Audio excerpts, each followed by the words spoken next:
ये कोई नया कानून नहीं है, ये लोग केवल बात को पलट रहा है। आप पहले क्यों नहीं शामिल करा है?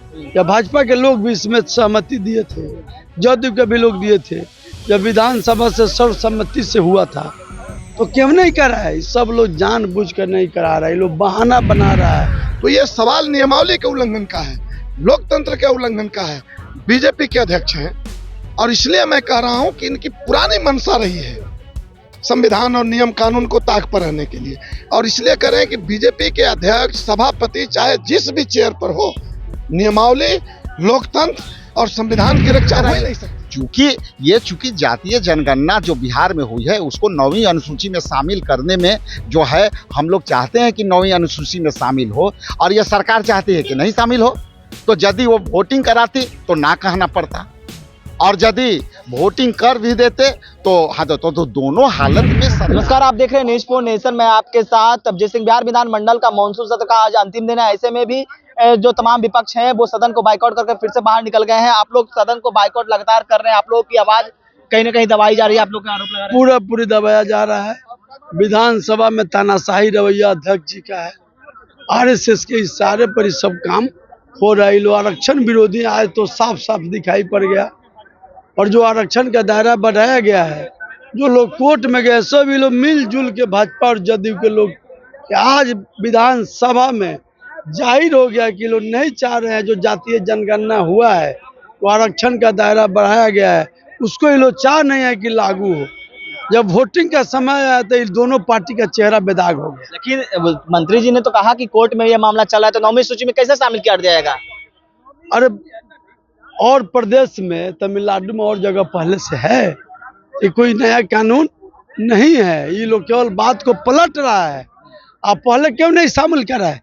या भाजपा के लोग भी इसमें सहमति दिए थे, जदयू के भी लोग दिए थे, जब विधानसभा से सर्वसम्मति से हुआ था तो क्यों नहीं करा है? सब लोग जानबूझकर नहीं करा रहा है, ये लोग बहाना बना रहा है और इसको लटकाना चाह रहा है। इसका जवाब अब सदन तो अब समाप्त हो गया। अब रोड पर और गांव में हम लोग जाएंगे, ये लोग के विरोध हल्ला बोल आंदोलन होगा, पोल खोला जाएगा। ये लोग झूठा लोग है, फ्रेबी लोग है, वोट के लिए गरीब गुरबा का बात बतियाता है, वोट मिल जाता है तो ये लोग बात बदल दे रहा है। चेहरा ये लोग का दिखाई पड़ गया कि ये लोग का चेहरा है वो ₹100 वाला। यानी कि आप सड़क पर उतरिएगा? आप लोग? हाँ उतरेंगे, देखिए सड़क पर उतरेंगे। आप लोग फिर से आज बाइकआउट कर दिए हैं ना, सदन जो है बिहार विधानसभा की संचालन नियमावली है, और बीजेपी के अध्यक्ष हैं, और उन्होंने, बीजेपी का तो अध्यक्ष नहीं होते, ये सदन सबका। बिल्कुल हम कह रहे हैं कि साबित हो गया ना, जिस तरह से बीजेपी ने लोकतंत्र और संविधान और नियम को खत्म करने की बात बोली थी, वो आज दिखाई पड़ा। सदन में आज गैर सरकारी संकल्प था, और इस गैर सरकारी संकल्प में अजीत कुशवाहा जो डुमरांव से विधायक हैं, भाकपा माले के नेता हैं, उनका गैर सरकारी संकल्प था आरक्षण से संबंधित, कि बिहार विधानसभा से प्रस्ताव पारित होकर के गया था और जोड़ा नहीं गया 9वीं अनुसूची में, जिसके चलते आरक्षण को हाई कोर्ट ने रद्द कर दिया।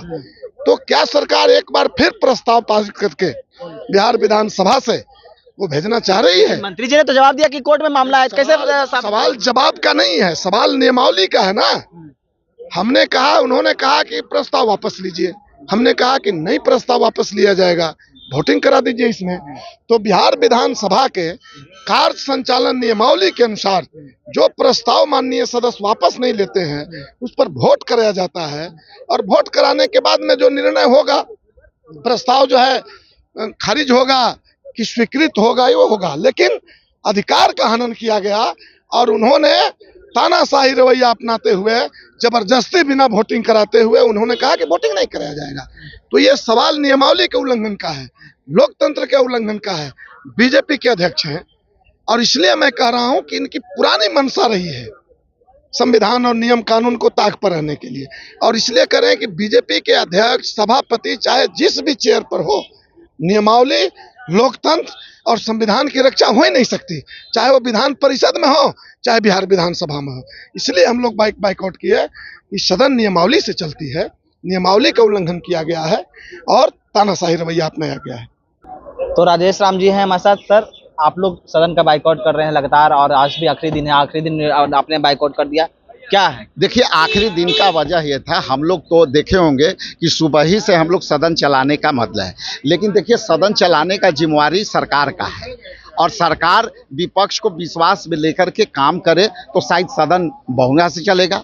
लेकिन आज का एक पहलू था कि जातीय जनगणना पर आधारित एक जो है गैर सरकारी संकल्प माननीय सदस्य ने लाया था और उसमें गैर सरकारी संकल्प ये अधिकार है, नियमावली है कि जब आप गैर सरकारी संकल्प पढ़ते हैं तो हम सरकार के जो उत्तर आती है उत्तर से संतुष्ट हैं या नहीं है।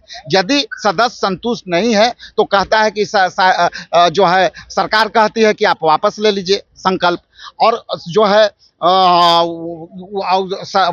सदस्य यदि संतुष्ट नहीं है तो वो नहीं लेता है। तो उसका नियम है, स्पीकर का ये अधिकार क्षेत्र का है कि उसका वोट करा दें, लेकिन स्पीकर साहब ने तो इनकार कर दिया, वोटिंग नहीं कराया।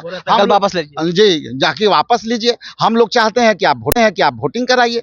चूंकि जातीय जनगणना जो बिहार में हुई है उसको 9वीं अनुसूची में शामिल करने में जो है हम लोग चाहते हैं कि 9वीं अनुसूची में शामिल हो और यह सरकार चाहती है कि नहीं शामिल हो। तो यदि वो वोटिंग कराती तो ना कहना पड़ता, और यदि वोटिंग कर भी देते तो हाँ तो दोनों हालत में सरकार की बड़ी बुरी हालत थी। इसलिए स्पीकर साहब ने निष्पक्ष निर्णय नहीं लिया, वोटिंग करा देना चाहिए। और कई वोटिंग अभी हुए हैं, आप देख लीजिएगा, जो लोग नहीं लेते हैं उनको वोट जो है वोटिंग होता है और हाँ सत्ता पक्ष ना बोलती है और विपक्ष हाँ बोलता है। तो ये जो हुआ है ये सरकार बिल्कुल ही इसको जातीय जनगणना से हाथ पाला झाड़ना तो चाहती ये है। ऐसा क्यों किया गया, वोटिंग क्यों नहीं करवाया गया, क्यों ऐसा लग रहा है, क्या इसके वजह रहा? पीछे एक ही कारण है कि हाँ करें तो फंसेंगे और ना करेंगे तो फंसेंगे, ये स्थिति हो गई। यानी कि फंसाने के लिए आप लोगों ने नहीं, इसलिए फंसाने का ना, ये 9वीं अनुसूची में शामिल करने का मांग है।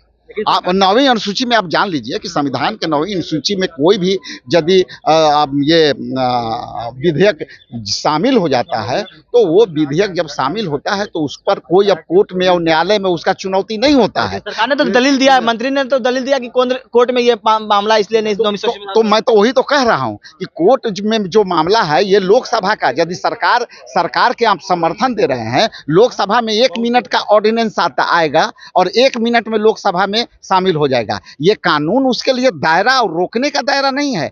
यदि सरकार का इच्छा शक्ति है तो वो जो है कल भी लोकसभा में ये पारित हो जाएगा, 2 मिनट का काम है। हम लोग भी चूंकि संसदीय प्रणाली और विधायी कार्य देखते हैं तो ये जानकारी है।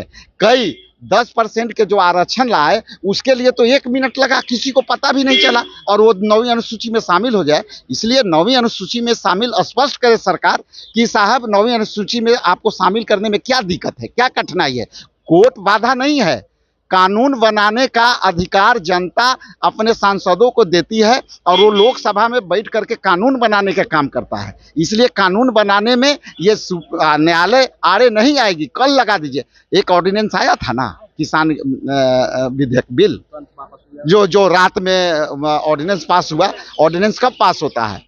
जब कोई आपातकाल की स्थिति देश में हो, तब संसद को खोलने की आवश्यकता नहीं है, राष्ट्रपति के पास वो ऑर्डिनेंस जाता है और वो शामिल करती है, वो कानून बन जाता है। तो सरकार का इच्छा शक्ति स्पष्ट नहीं है, ढुलमुल है। इसलिए आज सदन में इनका सरकार का चाल चरित्र और चेहरा दिख गया। आगे क्या करना है राजस्थान?